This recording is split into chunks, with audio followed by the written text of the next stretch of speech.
How's it going, ladies and gentlemen? We are doing another cleaning with Grant. Say hello. Hey!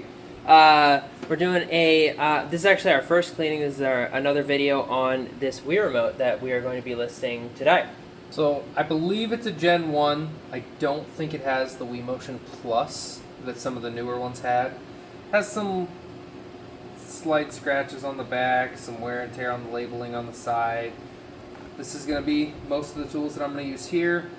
Glass cleaner works great as long as it's non-ammoniated. Non-ammonia, basically, is what it needs to be.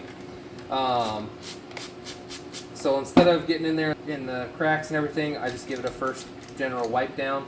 I always wear gloves just to kind of try to keep my fingerprints and oils off of the product, to keep it as nice as possible for you guys when we ship it out.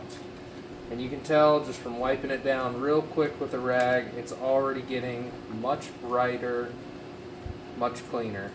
So I've seen people use toothpicks on these. I'm always concerned that the toothpicks are going to scratch. So I personally like to use a toothbrush, soft bristle.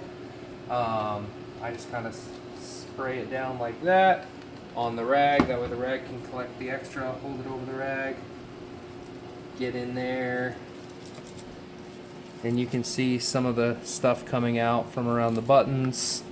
See dirt back there.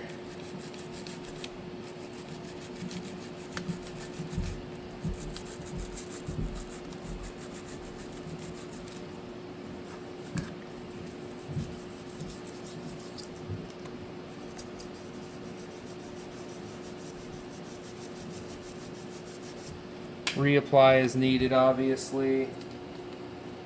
You don't want too much on the actual brush itself. It is an electronic. You don't want that stuff getting inside.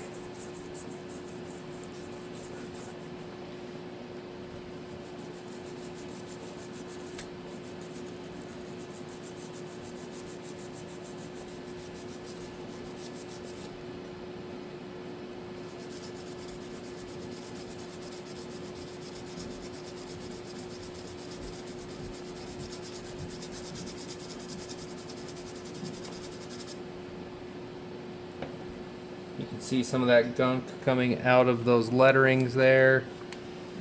And then I periodically wipe it down just to get the stuff that might have flown off while I was doing that.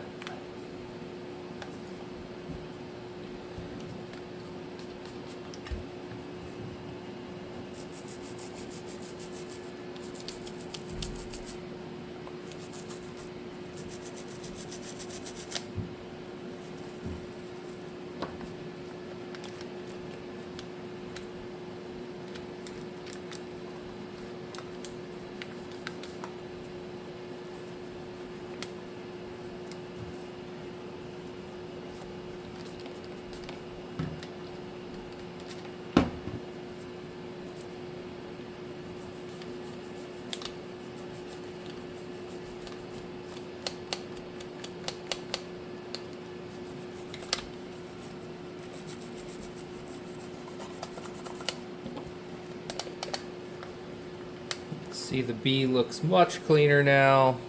Still inlaid, but no caked on dirt or debris. And then I like to take it a step further, take the back off, clean the inside of that too. Some people forget about that. I know you don't stare at it every single day, but I feel like it's an important step just to make sure that it is in good working order and as clean as possible so it stays that way.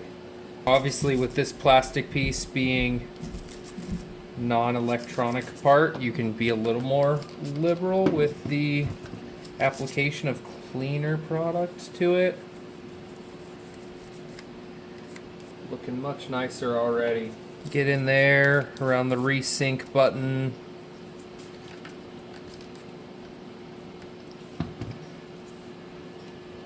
Pairing button, whatever you guys want to call it. I've seen on controllers where these can get corrosion on them. If that was to have happened, I like to take a wire brush. You have to be very careful with that because you don't want to scratch the plastic. But take a wire brush and some rubbing alcohol, fairly high grade, and just kind of work the corrosion off. This one, as you can see, is actually in really good shape as far as the metal pins are concerned, so we don't have to worry about that today. But maybe in the future we'll get to show you something like that in a different video. This is definitely one of the dirtier Wii controllers I've personally had to clean, but you know, I've seen dirtier ones in person. They just weren't mine to clean. See if I can work out a little bit more off of that.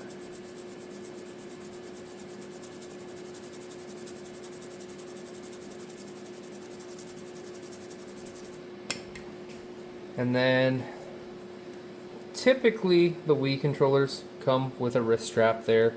I'm sure whoever owned this one previously took it off. I always take mine off. I like to live on the edge. I don't need the safety strap. If you got kids or you don't like to live on the edge, safety strap recommended. I don't think I have one to put on here. If I do, we can include that in the test video that we'll record later, showing the unit works with my personal Wii over here. But other than that, you can see it looks much, much better. I don't know if I'm just being picky at this point and kind of still scrubbing or not, but it is much, much better. Till the next video, guys, we will show you this actually working, testing. We'll test the speaker, we'll test the nunchuck in it, we'll test the lights, we'll test all the button functionalities, all that good stuff. Thanks.